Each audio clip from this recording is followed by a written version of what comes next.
하나님의 말씀은 마태복음 21장 1절에서 11절까지입니다. 신약성경 34쪽 마태복음 21장 1절에서 11절까지 봉독하겠습니다. 그들이 예루살렘에 가까이 가서 감람산 벳바가에 이르렀을 때에 예수께서 두 제자를 보내시며 이르시되 너희는 맞은편 마을로 가라. 그리하면 곧 매인 나귀와 나귀 새끼가 함께 있는 것을 보리니 풀어 내게로 끌고 오라. 만일 누가 무슨 말을 하거든 주가 쓰시겠다 하라. 그리하면 즉시 보내리라 하시니 이는 선지자를 통하여 하신 말씀을 이루려 하심이라. 일러스되 시온 딸에게 이르기를 내 왕이 내게 임하나니 그는 겸손하여 나귀 곧 멍에 매는 짐승의 새끼를 탔도다 하라 하였느니라. 제자들이 가서 예수께서 명하신 대로 하여 나귀와 나귀 새끼를 끌고 와서 자기들의 겉옷을 그 위에 얹음에 예수께서 그 위에 타시니 무리의 대다수는 그들의 겉옷을 길에 펴고 다른 이들은 나무가지를 베어 길을 펴고 앞에서 가고 뒤에서 따르는 무리가 소리 높여 이르되 호산나 다윗의 자손이여 찬송하리로다. 주의 이름으로 오시는 이여 가장 높은 곳에서 호산나 하더라. 예수께서 예루살렘에 들어가시니 온 성이 소동하여 이르기를 이는 누구냐 하거늘 무리가 이르되 갈릴리 나사렛에서 나온 선지자 예수라 하니라. 아멘. 오늘은 기독교 절기로 예수님이 십자가 지시기 위하여 예루살렘 입성하셨을 때에 많은 사람들이 종려나무 가지를 흔들면서 호산나 다윗의 자손이여 우리를 구원하소서 이렇게 열렬히 예수님을 환영합니다. 그래서 오늘은 종려주일입니다. 그리고 내일부터 이제 일주일 동안은 고난주간, 예수님의 고난에 동참하면서 또는 금식하고 기도하며 예수님과 같이 동행하는 그런 주간입니다. 그리고 다음 주일은 부활주일입니다. 그동안에 저희 교회 목회자와 같이 기도하면서 예배를 어떻게 할 것인가, 그래서 어저께까지 우리가 결정했습니다. 우리가 고난주간 일주일 새벽 기도를 많은 사람들이 너무나 예배를 사모하고 있기 때문에 좀 사부로 좀 드려보자. 새벽 5시 반, 오전 10시 반, 오후 2시, 저녁 8시. 그래서 우리가 인원을 받아서 이렇게 정부 방침에 맞게 2m 규격으로 쭉 앉으면 예배 드릴 수 있겠다, 이런 생각으로 그렇게 광고가 나갔습니다. 근데 어젯밤에 대통령과 그리고 정부에서 아주 급한 담화문을 냈어요. 여러분도 다 들으셨겠지만 서울과 경기도 지역에 코로나 폭발 직전에 있다. 그래서 2주만 제발 좀 인터넷 예배를 드려달라, 이런 얘기를 들으면서 제가 굉장히 많이 괴로웠습니다. 어떻게 하는 게 좋을까. 그러다가 밤에 몇 분 목사님에게 또 이렇게 연락을 했더니 그러면 우리가 부활절을 한 달을 좀 연기하면 어떨까. 그래서 그렇게 하는 몇몇 대형 교회들도 있습니다. 그래서 밤에 잠을 못 자고 어떻게 해야 되나 하다가 기도 중에 하나님이 말씀을 하나 주셨어요. 그래서 우리가 그 말씀을 좀 여러분들에게 말씀을 드리고, 그리고 이제 부활절을 한 달 연기합니다. 그래서 한 달 연기해서 5월 둘째 주나 셋째 주에, 그때가 우리가 창립 32주년이 됩니다. 그래서 그때 좀 기쁨으로 좀 우리가 부활절 예배를 그때 드리려고 하고, 그리고 내일부터 고난주간 새벽기도 우리가 내보내 있는 것도 그냥 없던 걸로 하겠습니다. 그래서 여러분들이 그냥 가정에서 또 각각 개인적으로 교회 오셔서 드릴 분들은 얼마든지 오셔서 여러분들이 각각 기도하시기 바랍니다. 그렇게 했던 이유 중에 하나는 어젯밤에 기도 중에 하나님이 이런 말씀을 기억나게 하셨습니다. 우리가 성경에 보면 구약에 하나님이 절기를 말씀하셨어요. 근데 6월절을 지켜야 되는데 대부분 많은 사람들이 6월절을 잘 지킵니다. 그런데 하나님 6월절을 제정하면서 이렇게 말씀하셨습니다. 이스라엘 사람 가운데 6월절을 지키지 못할 사람들도 있다. 여행을 했다든지 아니면 가정에 초상이 나서 못 지킨 사람들은 한 달 뒤에 6월절을 지켜도 된다라고 하나님이 이렇게 명령하셨어요. 스크린 보십니다. 민수기 9장 10절에 보면 이스라엘 자손에게 말하여 이르라. 너희나 너희 후손 중에 시처로 말미암아 부정하게 된든지 먼 여행 중에 있다 할지라도 다 여호와 앞에 마땅히 유월절을 지키다. 근데 이들은 나올 수가 없잖아요. 그래서 원래 1월 첫째 달 14흘이 유월절인데 둘째 달 14번째 날에 해질 때 그것을 지켜서 어린 양의 무교병과 쓴나물을 아울러 먹을 것이요. 그래서 한 달 뒤에 이렇게 지켜도 된다라고 하나님이 우리들을 위하여 우리가 살다 보면 뜻하지 않는 역경이 올 때가 있죠. 그래서 한 달 뒤에 지켜도 된다라는 말씀으로 우리에게 명령을 하셨어요. 그리고 실제로 히스기야 왕 때 히스기야 왕이 종교개혁을 일으키죠. 그러면서 종교개혁을 처음으로 일으키면서 유월절을 지키는데 너무 준비를 많이 해야 되고 제사정도 부족했어요. 그래서 이걸 어떻게 할까? 유월절 전에 다 준비가 안 되는 거예요. 그래서 그 말씀을 기억하고 실제로 한 달 뒤에 2월 14일 날 유월절을 지켰다. 성경이 그렇게 기록하고 있습니다. 스크린 보시죠. 역대하 30장 2절에 보면 여기서 왕은 히스기야 왕입니다. 방백들과 예루살렘 온 회중과 더불어 의논했어요. 어떻게 하면 좋을까? 둘째 달에, 그러니까는 1월 14일 날 첫째 달에 드려야 되는데 둘째 달에 유월을 지키려 하였으니 이는 성결하게 한 제사장들이 부족했고 백성도 예루살렘에 모이지 못하였으므로 그 정한 때에 지킬 수 없었습니다. 그래서 히스기야 왕이, 그 위대한 왕이 다 준비가 안 됐기 때문에 제사장도 부족해서 그가 하나님의 말씀을 기억하고 한 달 뒤에, 그래서 1월 14일 날 유월절 지켜야 되는데 2월 14일 날 지켰다. 성경이 그렇게 기록하고 있습니다. 어젯밤에 막 기도하다가 잠이 들다 또 깨다 기도하다가 하나님, 이 고난주간 참 어떻게 해야 되나요? 부활절 어떻게 해야 되나요? 정부 지침을 따라야 될까요? 많은 분들이 지금 많은 교회에서 예배에 목말라서 정말 많은 교회들이 고난주간부터 교회 문을 엽니다. 어떻게 해야 되나요? 하나님이 이 말씀을 다 기억하게 하셨어요. 더군다나 예수님이 십자가에 달려 돌아가셨을 때가 절기로 유월절입니다. 그래서 기도하다가 부활절을 한 달을 연기해서 드리겠습니다. 이렇게 결정을 하는데 얼마나 마음이 참담한지, 또 얼마나 눈물이 나는지, 이럴 때가 있구나, 이럴 때가 오는구나. 우리가 일상으로 예배를 잘 드리던 시절, 이게 얼마나 큰 축복인가 하는 생각이 들면서 여러분들에게 그렇게 선포합니다. 고난주간이지만 각자 집에서 영상으로 다 띄우겠습니다. 새벽에 예배 드리시고요. 또 낮에도 많은 분들이 와서 교회에서 기도합니다. 또 각자 오셔서 공식적으로는 하지 않겠습니다. 기도하시고 한 달 뒤에 우리들이 5월 셋째 주나 둘째 주가 창립 기념주일 32주년 기념주일에 맞춰서 그때쯤이면 코로나가 어느 정도 다 잡힐 것 같아요. 그때 우리가 부활절을 들으면서 정말 기쁨으로 축제의 분위기로 그렇게 드려지도록 하겠고요. 그리고 예배의 정상화는 정부 방침에 따라서 뉴스를 봐가면서 여러분께 연락해서 이렇게 드리도록 하겠습니다. 다음 주도 아마 1부 예배만 드리고 2부 3부는 여러분들이 집에서 스크린으로 이렇게 드리기를 부탁을 드리겠습니다. 오늘은 여러분들에게 종료주일이에요. 그래서 예수님이 십자가 지시기 위하여 예루살렘 입성할 때에 그 십자가를 도와줬던 몇 분들이 계세요. 주가 잘못 나와서 그 사람으로 되어 있지만 두 사람, 예수님이 십자가를 감당할 수 없었을 때 예수님의 십자가의 길을 도와줬던 두 사람에 대해서 좀 말씀을 전하도록 하겠습니다. 첫째, 벳바게에 사는 나귀 주인입니다.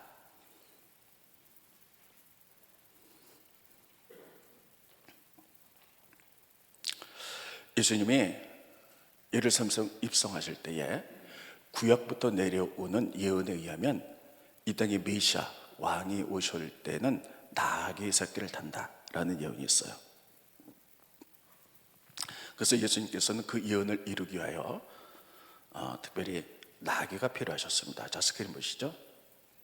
스가랴 9장 9절에 보면 시온에 따라 크게 기뻐할지어다, 예루살렘에 따라 즐거이 부를지어다. 보라, 내 왕이 내게 임하시나니 그는 공의로우시며 구원을 베푸시며 겸손하여서 나귀를 타시나니 나귀의 작은 것 곧 나귀 새끼니라. 스가랴서에 의하면 이 땅에 메시아가 올 때에 겸손해서 나귀 새끼를 탄다라는 예언이 있어요. 그래서 예수님께서는 이 예언을 이루기 위하여 나귀 새끼를 타고 입성하셔야 되는데 예수님이 청빈하셨기 때문에 나귀가 없으십니다. 그래서 예수님께서 제자들에게 이렇게 얘기합니다. 조금 가보면 벳박이라는 마을이 있다. 거기에 어떤 기둥에 가보면 나귀 새끼가 이렇게 메어 있을 텐데 그것을 가지고 와라, 이렇게 말하는 거예요. 그러니까 제자들이 깜짝 놀라죠. 아니, 어떻게 남의 것을 그렇게 갖고 옵니까? 그때 예수님이 말씀하시기를 주께서 쓰시겠다 하라. 그럼 그가 줄 것이다. 그래서 가봤더니요, 정말 나귀 새끼가 있는 거예요.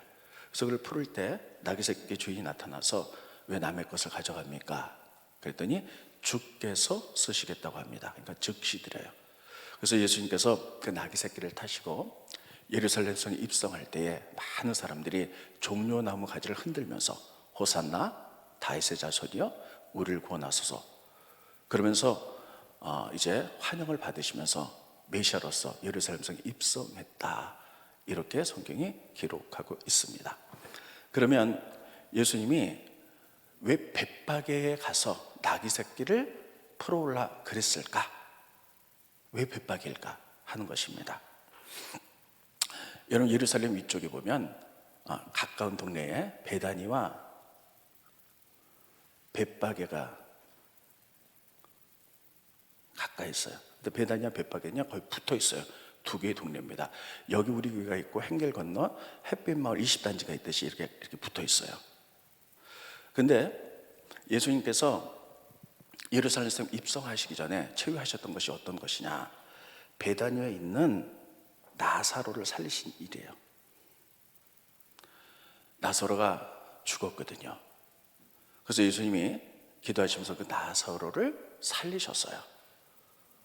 여러분, 나사로를 살렸다는 이야기가 소문이 퍼지기 시작합니다.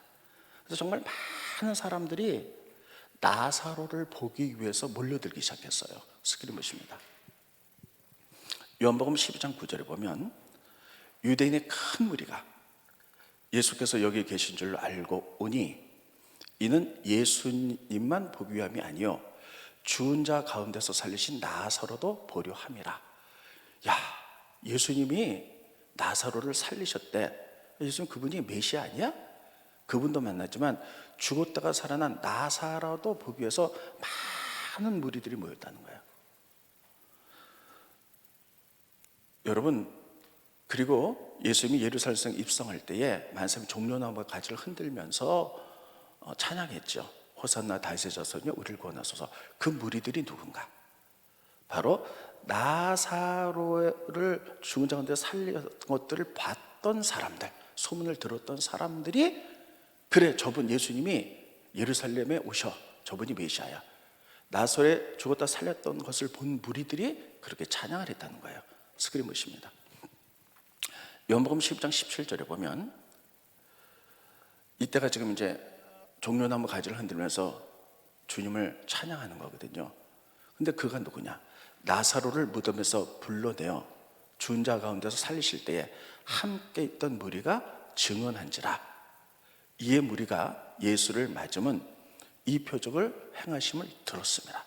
많은 사람들이 죽은 나사로를 살렸다는 이야기를 듣고 다 보러 왔다가 예수님이 예루살렘 성에 입성하니까 그들이 종려나무 가지를 흔들면서 주님을 환영했다는 것이에요.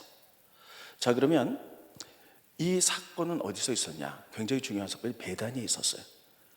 그러면 그 바로 옆 동네, 바로 떨어진 옆 동네, 여기가 베다니라면 행길 건너 햇빛 마을이 벳박이에요. 거기 있는 사람들도 다 와서 봤을 거예요. 다 와서 보고 나사로도 보고 그 예수님을 보면서 저분이 바로 메시아야 하는 것들을 다 듣고 많은 사람들이 믿었을 것입니다. 그런데 베다니는 어떠한 마을이냐? 베다니의 뜻은 뭐냐면 가난한 자들이 사는 마을이다, 이런 뜻이에요. 또 다른 말로는 푸른 무화과가 있는 마을이다. 무화과가 잘 익어야지 먹는데 푸른 무화과는 덜 익은 무화과예요. 근데 옛날에 가난한 사람들이 먹을 것이 없으면요, 무화과가 덜 익었을 때 그것을 따서 먹었어요. 그만큼 가난한 자들이 살았던 마을이 바로 베다니입니다. 근데 예수님 베다니를 너무 사랑하셨죠. 근데 이들 베다니 너무나 가난했기 때문에 분명히 여러분, 나귀 같은 것이 없었어요. 나귀는 그 당시 굉장히 비쌌던 이런 것이었거든요. 근데 그 옆 동네 벳박에는 분명히 나귀들이 있었을 거예요. 그런데 예수님이 나사로를 살리셨던 이 베다니 사건을 보면서 벳박에 많은 사람들이 믿었을 것이고, 그 가운데 분명히 한 부자인 나귀 새끼 주인도 보고 믿게 되었을 거예요. 예수님 그거 아셨어요. 그래서 예수님이 그렇게 사랑했던 베다니였지만 예루살렘 입성할 때에 아마 베다니에 나귀 새끼가 있었다면 베다니 가서 갖고 와라, 이렇게 얘기했을 거예요. 근데 베다니는 가난한 자들이 사는 마을이었고, 그래서 벳박에에서 갖고 와라. 분명히 벳박에 가운데 부자들도 있었을 것이고, 이 부자들 가운데는 나귀 새끼를 가진 사람도 있었을 거고, 그 가운데는 이 나사렛 사건을 통해서 예수 믿는 사람이 있었을 거예요. 그래서 그들에게 그렇게 하라고 했다는 거예요. 우리가 성경을 읽으면서 벳박이하고 베다니는 굉장히 중요한 곳입니다. 특별히 베다니는요, 예수님이 굉장히 사랑했던 마리아, 마르다, 나사로가 살았던 곳입니다. 뿐만 아니라 예수님께서 예루살렘에 오실 때마다 계속 쉬셨던 이런 중요한 장소예요. 그리고 예수님이 부활하시고 승천하실 때 어디서 승천하셨냐? 베다니에서 승천하셨어요. 그만큼 베다니는 중요한 곳입니다. 스크린 곳입니다. 누가복음 24장 50절부터 보면 예수께서 그들을 데리고 베다니 앞까지 가사 손을 들어 그들에게 축복하시더니 축복하실 때에 그들을 떠나 하늘로 올라가시니, 누가복음에 보면 예수님이 승천하실 때에 베다니까지 가셔서 베다니에서 승천하셨어요. 이건 그냥 사건이 아닙니다. 그만큼 베다니가 중요했고 가난했지만 예수님이 사랑했던 마을, 이런 것이었어요. 그리고 베다니는 가난했기 때문에 나귀 새끼 가진 사람이 없어서 그 당시에 죽은 나사로를 살렸던 그것을 봤던 많은 유대인 가운데 가장 가까이 있던 벳박에 많은 사람들이 다 봤을 것이고, 그런데 어떤 부자가, 나귀 새끼를 갖고 있는 부자가 그것을 받고 예수를 믿었을 것이고, 예수님께서 그것을 아시고 벳박에 한 주인을 지적해서 거기서 갖고 와라, 이렇게 말했다는 것이에요. 만약에 그런 사건이 없었다면 아마 제자들이 벳박에서 나귀를 막 풀을 때 그 주인이 너희 누군데 남의 나귀 새끼를 갖고 가냐, 그러면 이거는 여러분 도둑질이죠. 예수님이 그렇게 하실 분이 아니죠. 우리가 성경을 자세히 풀어보면 이러한 사건들이 있었음을 알 수가 있어요. 그러면서 예수님께서 그 나귀 새끼를 갖고 올 때 주인이 왜 갖고 가냐 그러면 주께서 쓰시겠다 하라, 이렇게 얘기했어요. 그러면 즉시 주리라. 자, 스크린 보십니다. 마태복음 21장 3절에 보면 만일 누가 무슨 말을 하거든 주가 쓰시겠다 하라, 그러면 즉시 보내리라 하니, 여기 보면 주가 쓰시겠다, 그러면 즉시라는 말이 있어요. 주라는 말은 큐리오스거든요. 큐리오스라는 말은 이게 메시아라는 뜻이에요. 구세주라는 뜻이에요. 여러분, 예수님께서 당신 스스로가 메시아다, 내가 큐리오스 주다 라고 당신의 입술로 말한 것은 딱 여기 한 군데뿐입니다. 예수님이 내가 메시아고 이 땅의 모든 것들이 주인이 나다, 큐리오스, 예수님이 당신 주라고 스스로 말씀하신 분은 딱 요 한 부분이에요. 그러면서 이렇게 말하는 겁니다. 나귀 새끼 주인에게 주께서 쓰시겠다라, 메시아가, 이 나귀 주인도 주고 그 나귀 새끼의 주인도 주님이시다. 그러면 모든 세계 만물, 우주의 주인이 하나님이시기 때문에 이걸 반드시 기억하라는 거예요. 그럼 나귀 새끼 주인이 즉시로 하겠다는 거예요. 여러분, 저는 이 말씀을 보면서 오늘 여러분들에게 드리고자 하는 첫 번째 메시지는 뭐냐면요, 퀴리오스, 주예요. 주께서 쓰시겠다. 여러분, 우리의 생명도 주님의 것인 줄 믿습니다. 우리의 삶의 모든 것이 주님의 것인 줄 믿습니다. 그분이 쓰시겠다는 거예요. 그럼 우리의 응답은 뭐냐면 즉시예요. 즉시, 바로. 저도 목회해 보면서요, 하나님이 말씀하실 때 즉시 하지 않으면요, 시간이 지나면 그 마음이 희석돼서 못해요. 하나님이 기도하라. 그때 바로 기도해야죠. 아유, 오늘 좀 피곤하니까 내일이나 모레쯤 할게요. 그 시간이 지나고 나면요, 그 마음이 없어져요. 그래서 못해요. 하나님이 하라고 할 땐 즉시예요.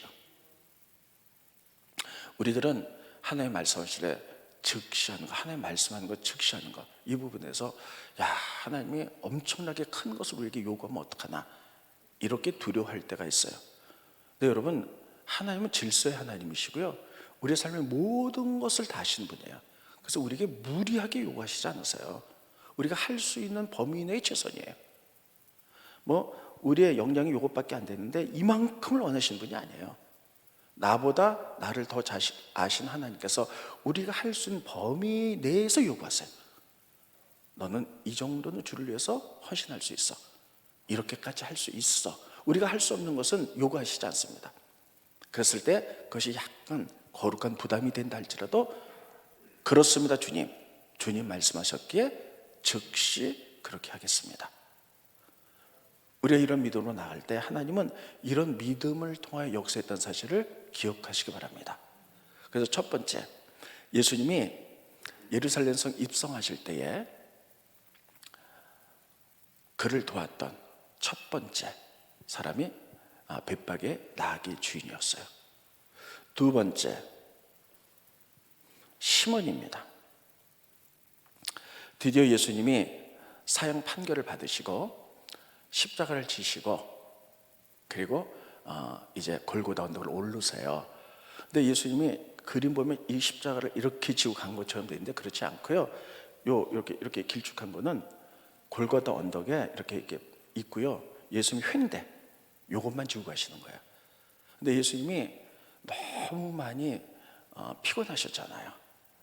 잡히기 전날 밤에도 겟세마네 동산에서 금식하며 밤새도록 기도하셨고, 그리고 채찍에 맞으셨고, 가시멜로관 쓰시고 신문 당하셨고, 그래서 그 예수님이 이 횡대를 지고 가시는데 가다가 막 쓰러지고 넘어지시는 거예요. 그래서 로마 군인들이 볼 때에 예수님이 이것을 이끌고 그리고 골고다 언덕까지 갈 힘이 없는 것을 깨닫고, 그 당시에 예수님의 그 십자가를 구경하면서, 그때가 이제 6월절 절기거든요. 많은 유대인들이 모였어요. 그런데 구레네 사람 시몬이라는 사람이, 구레네는 어디냐면요, 북아프리카 리비아에 있는 큰 항구 도시입니다. 이스라엘 사람들은 이제 핍박에 의하여 디아스포라 전 세계 다 흩어졌는데, 북아프리카 리비아의 항구 도시 구레네에는 100만 명 정도가 흩어질 만큼 큰 도시였다 그래요. 그런데 이 유대인들은 무슨 절기가 되면 1년에 꼭 이렇게 예루살렘에 오거든요.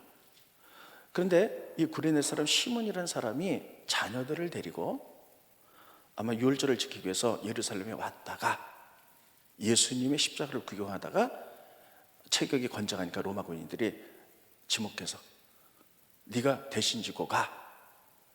그래서 예수님은 앞에서 이렇게 막 힘들게 가시고, 이 시몬이 예수님 십자가를 지고 올라가는 거예요.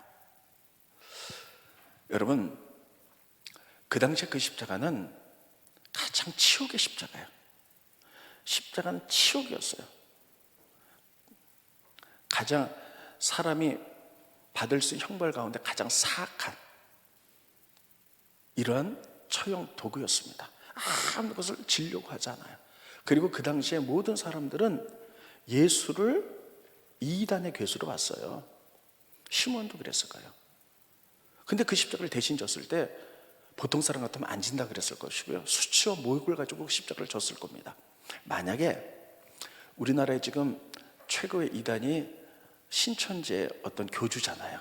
근데 그분이 만약에 십자가를 사형을 받게서 갔는데 막 넘어지고 그랬다고 우리가 구경을 갔는데 저보고 그 십자가 지고 대신 올라가라. 그럼 제가 안 한다 그럴 것 같아요. 저 사람이 이단인데 교주인데 뭐 이런 것들은 안 한다고 막 도망가고 막 이럴 것 같아요. 분명히 이 시몬도 디아스포라 유대인이었는데 유월절을 지키러 왔다가 예수님 십자가 지고 가는 구경하러 왔다가 그 십자가를 대신 졌는데 굉장히 싫었을 거예요. 막 화가 났을 거예요. 억지로 지는 거예요. 우리가 보기에는 예수는 이단인데 이단의 교회에서 그 십자가를 내가 대신 져야 돼. 부끄럽기도 하고 창피하기도 하고 분노도 일어나고 그 십자가를 지고 올라갑니다. 그리고 나서 더 이상 시몬의 얘기 나오지 않아요. 근데 놀랍게도 시몬의 얘기가 어디 나오냐? 로마서에 나오는데 저기 시몬부터 좀 보시죠. 스크린 보십니다. 그 앞에 부분 보여주세요. 네. 마가복음 15장 21절에 보면 마침 알렉산더와 루포의 아비인 구레네 사람 시몬이 시골로부터 와서 지나가는데 그들이 그를 억지로 그러니까 지기 싫었던 거예요. 같이 가게 하여 예수의 십자가를 지우고. 근데 이 시몬이 누구냐? 알렉산더 루포의 아비예요. 알렉산더 루포의 아비예요. 성경에 이렇게 기록되어 있고요. 그 다음부터 이 시몬 얘기 나오지 않습니다. 그러다가 로마서에 보면 이 얘기가 다시 나와요. 스크린 보시죠.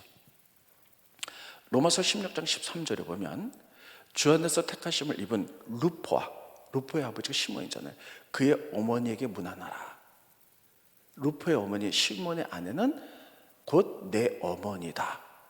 이런 사도 바울이 이렇게 얘기하는 거예요. 이 시몬이 그 후로는 나타나질 않아요. 그런데 시간이 지나서 로마에 어마어마한 로마 교회가 세워졌고 바울은 로마 교회에 있는 사람들에게 일일이 안부를 전하는데 그 가운데 시몬의 아들이 루포였잖아요. 루포와 그의 어머니에게 안부하는데 그 어머니는 나의 어머니다. 얼만큼 하나님 나라와 바울을 선신했는지 이 시몬의 아내가 나의 어머니다 할 만큼. 그리고 이 루포는 로마교회 중직이 된 것을 알 수가 있습니다. 그러니까 우리가 그 과정은 어떻게 되는지는 알 수는 없어요. 근데 억지로 그 십자가를 지고 가서 그 후에 그의 삶이 변하여 로마교회에 이들의 주역이 된 것을 우리는 성경을 통해서 알 수가 있습니다. 이 부분을 사람들은 두 가지로 해석합니다. 첫째, 억지로 지기 싫은 십자가를 졌을 때 십자가 지고 싶은 사람은 없죠. 졌을 때 그 억지로 준 그 십자가 시몬을 변화시켰을 것이다. 이렇게 얘기하기도 합니다. 이 가능성도 많아요. 그러나 저는 두 번째 이렇게 해석을 합니다. 이 시몬이 누구냐? 구레네 사람이거든요. 성경에 보면 시몬은 그리고 자기 율절을 지키고 구레네로 돌아갔을 거예요. 그러다가 오순절이 돌아왔습니다. 또 디오스파라 유대인들이 다 예루살렘에 모이거든요. 그때 구레네 사람 시몬도 성경에 나와 있지는 않지만 예루살렘에 왔을 때 오순절을 지키기 위해서. 그런데 오순절날 어떤 일이 벌어졌느냐? 사도행전에 보면 예수님의 12제자 120명의 성도가 성령 받고 해서 막 뜨겁게 기도하다 성령이 임하신 거예요. 성령이 임하니까요, 불같은 성령이 임하니까 그들이 뜨거워서 막 크게 소리질러 하고 복음을 전하고, 그리고 병을 고친 능력이 임하여 이 베드로 같은 사람은 안진병을 고치니까 하루 3,000명, 5,000명씩 변화받는 이런 시대거든요. 그때에 오순절에 왔던 디아스포라 유대인 가운데 구레네 사람이 있었다고 성경 기록하고 있어요. 스크린 보십니다. 사도행전 2장 9절에 보면 오순절 마가의 다락방에서 막 방언으로 얘기하니까 예루살렘에 왔던 디아스포라 사람들이 다 마가의 다락방에 몰려들어서 구경했거든요. 그때 디아스포라 사람들 이런 사람이 왔다 이렇게 쓰고 있어요. 바데인, 메데인, 엘라민, 메소보다미아, 유대와 갑바도기아, 본도와 아시아, 부르기아와 밤빌리아, 애국가 및 구레네가 나오잖아요. 구레네에 가까운 리비아. 그러니까 구레네가 리비아거든요. 그러니까 리비아의 큰 항구 도시가 구레네거든요. 여러 지방에서 사는 사람들과 이런 사람들이 다 모여가지고 이 현장을 다 보는 거예요. 그때 여러분 반드시 그때 시몬도 있었을 거예요. 그래서 깜짝 놀랐을 거예요. 내가 그동안에 이단으로 여겼던 예수, 그래서 그 사람이 막 넘어질 때 내가 싫지만 억지로 십자가를 져서 이렇게 갔는데 50일 만에 와보니 그 사람이 부활하셨대. 그 사람이 정말 메시아래. 그리고 성령이 임해서 제자들이 성령을 받고 나서 병을 고치는 모습, 담대하게 전도하는 모습을 통해서 그는 깜짝 놀랐을 거예요. 하루 3,000명씩 5,000명씩 빼서 수만 명이 믿기 시작했을 때 구레네 사람 시몬은 그것을 보면서 변화받았을 거예요. 그래, 그때 내가 이단으로 여겼던 억지로 십자가를 져서 갔던 그 예수가 부활하신 구세주야. 성령이 임하여 하나님의 능력이 나타나고 하나님의 나라를 바라보면서 그가 예수님을 믿게 되었을 거예요. 그리고 로마로 가서 땅끝까지 전하라는 그 말씀을 붙들고 로마로 가서 로마 나라의 교회 중직이 되었고, 그의 자녀들이 교회 중직이 되었고, 그의 아내는 사도 바울이 내 어머니다 이렇게 성경하고 위대한 일꾼들이 되었다는 것이에요. 바로 이것입니다. 저는 이 뒷부분이 더 정당성이 있다 이렇게 얘기를 해요. 그래서 이 두 부분을 보면 첫째, 두 가지로 말씀드립니다. 억지로 십자가를 지지만 예수님의 그 십자가를 억지로 졌을 때 사람이 변화될 수 있다는 거예요. 저도 목회를 하면서요, 많은 교인들을 보고 저 자신도 봅니다. 어떤 애 주님의 명령이에요. 근데 막 하기 싫을 때가 있어요. 근데도 그냥 억지로 해요. 억지로 십자가 지는 마음으로 이렇게 해요. 근데 하고 났더니 너무 결과가 좋고 하나님 영광 받으시는 거 보면요, 어떤 생각이 드냐면요, 하길 잘했어. 그래, 잘했어. 그게 하나님의 뜻이었어. 내가 하기 싫었지만 하나님의 뜻이어서 억지로 십자가를 졌지만 그것이 아름다운 열매를 맺고 하나님 영광 받는 걸 보면서요, 우리 스스로가 잘했다 이렇게 평가할 때가 너무너무 많이 있다는 거예요. 그래서 때로는 하나님의 명령이면 내가 하기 싫어도 우리가 그 뜻에 순종했을 때 여러분 그것이 아름다운 열매를 맺고 하나님 영광 받는 것을 보면서 우리가 잘했어, 정말 그때 잘했어. 반드시 여러분들도 그런 경험이 있으실 거예요. 그러므로 하나님 말씀하시면 내가 싫어도 억지로 십자가를 지는 것은 너무너무 중요하다. 두 번째, 마지막으로 이 메시지를 통해서 하나님 주신 메시지는 뭐냐면요, 고통 분담이에요. 고통 분담이 뭐냐면 예수님 십자가 지시는데 너무 힘드시잖아요. 그래서 억지로라도 시몬이 그 십자가를 대신 졌다는 거예요. 십자가의 고통을 분담한 거죠. 그래서 예수님 십자가 지실 수 있도록 했다는 것이죠. 고통 분담. 저는 지난주에 이 부분을 참 많이 생각했습니다. 지금은 교회가 고통 분담을 할 때다. 왜냐하면 코로나로 인하여 정말 많은 우리나라에 경제적으로 어려움을 당하고 앞으로도 계속 어려움들이 아마 장기화될 조짐이 있을 것 같습니다. 이때 많은 사람들이 서로 막 이제 부딪히고 막 이런 일들이 벌어질 거예요. 어디 뉴스 보니까는 중국에서 유럽으로 보내는 마스크를 또 미국이 돈을 더 줘서 갈취해가고 막 이런 마스크 전쟁도 벌어지는 이때에 교회가 예수 믿는 우리들이 이 시몬을 생각하면서 예수님 십자가 무거웠기 때문에 억지로라도 시몬이 대신 지고 갔던 것처럼 이젠 교회가 빛을 발할 때다 이런 생각을 하면서 어려운 이 시대를 향하여 고통 분담하는 것, 시몬처럼 이것이 이 시대 교회가 해야 될 일이 아닌가 이런 생각을 해봅니다. 지난주가 이어서 이번 주도 교회에서 하는 건 아니에요. 그런데 교회 이제 총장년을 중심으로 몇 분들이 쿠팡이란 이런 데서 마스크를 다 모아가지고 다 포장해서 화정역에서 나눠주죠. 마스크 전쟁이 있던 때. 오늘도 하게 될 겁니다. 우리가 마스크를 한 장이라도 더 소유하려고 하는 이때에 이게 고통분담이라고 생각해요. 교회 로고를 넣어가지고 지금 다 오늘도 2시에 포장해서 나눠주죠. 또 공무원들도 이렇게 어려울 때는 고통분담해서 사례비를 일부를 깎아서 환원한다. 이게 다 고통분담이죠. 작년 12월에 우리가 당회가 있었습니다. 그때 교회에서 저에게 충분히 먹고 살 만큼의 많은 사료를 주셨고 해서 지금 살기 어렵기 때문에 제가 스스로 사료비 10%를 깎겠습니다. 고통분담하겠습니다. 그래서 당회 때 결정이 돼서 10%를 깎아서 받습니다. 지금 생각하면 너무 잘했다, 이런 생각을 갖습니다.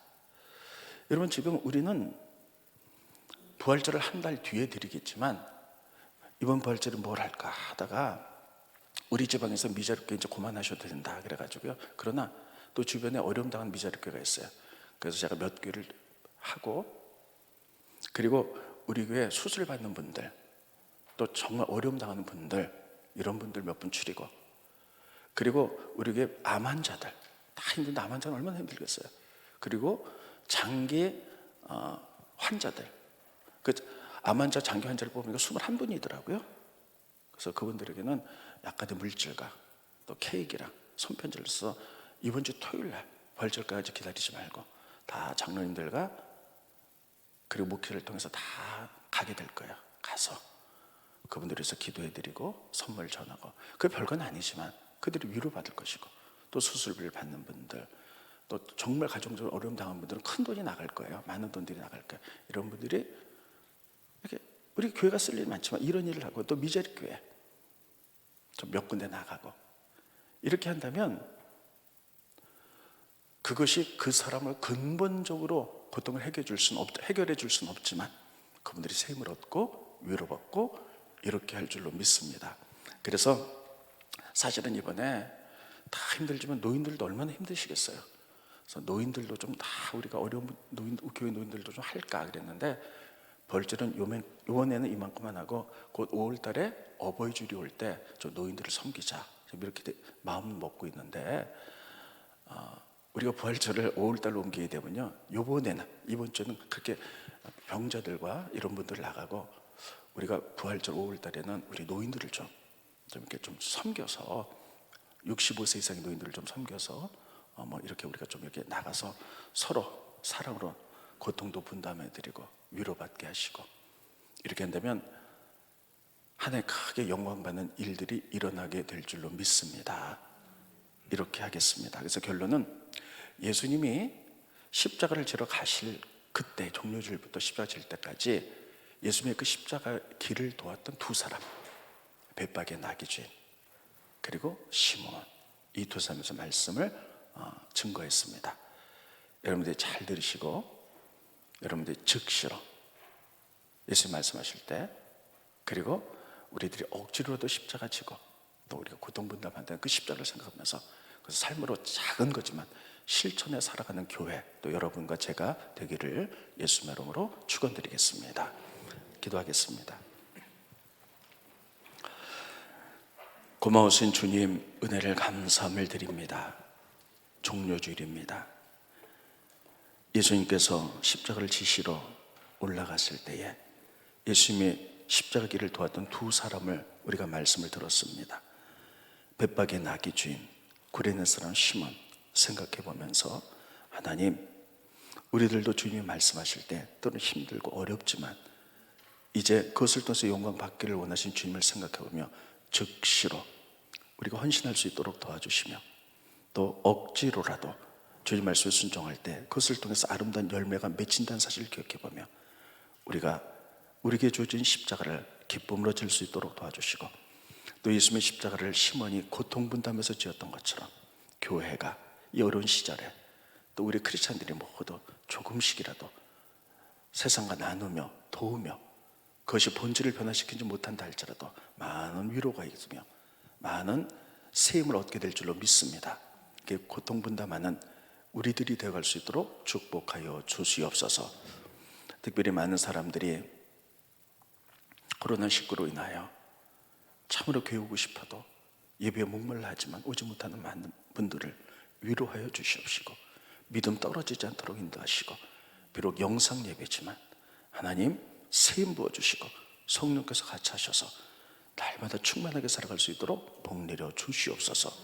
예수님의 이름으로 기도하옵나이다. 아멘.